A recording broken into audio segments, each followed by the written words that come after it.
And the president's overall political standing, as you see there, is in a rough place at the moment. I just saw this. So this is a poll. So while we were in the midst of this discussion around Biden working closely with Republicans, it appears people do not want that. A new CNN poll shows 35% of Americans expressing a favorable view of President Biden personally. The number is a new low for Biden's presidency. So typically when we're talking about re-election, if you're below 50, it's a disaster. If you're below 40, good night. The only difference here is that if he runs up against Donald Trump, Trump is not much more liked than Joe Biden is, which is why I go to why Trump is a safer bet in a general than DeSantis is, simply because of the unknown quantity that is DeSantis. That alone will net him a higher favorability rating, even though we know DeSantis, but I'm talking, the masses.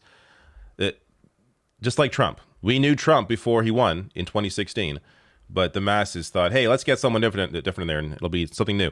And yeah, you saw what happened. So this is, let's hear their commentary on this.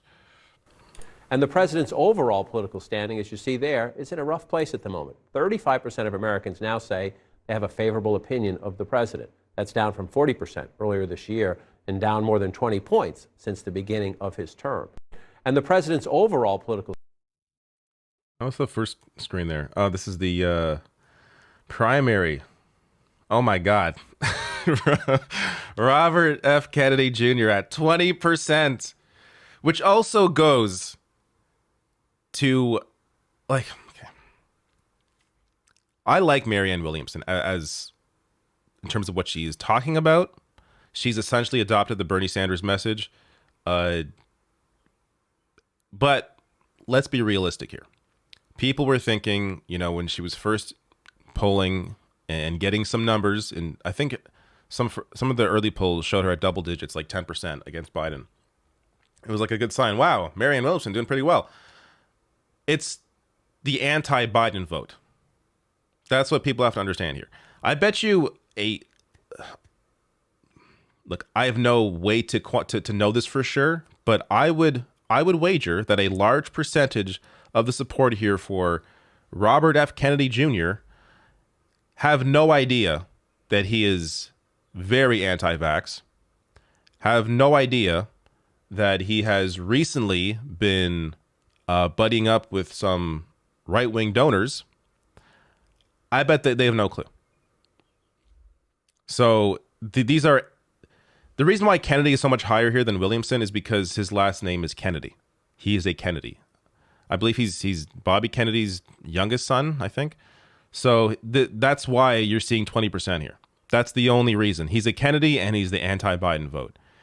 This 8% for Williamson over Kennedy, in terms of the reason why that 8% isn't going to Kennedy is because those people likely know about Williamson and they like her and they don't like Biden. So that's why she's getting that 8%. So I would say that 8% is probably a real 8%, at least close to it. Whereas Kennedy's, because it is so high, come on. I don't think it's because they're really excited about his right-wing anti-vax platform. So this is just not, it's not a good situation for Joe Biden. And I just want to get to this. There was this question posed to him during the announcement of the deal here. So reporter says, Mr. President, you said at the beginning the debt ceiling was non-negotiable, but isn't that what you've just done here? Done here. You guys, look, we're not negotiating the debt ceiling. Here's the deal.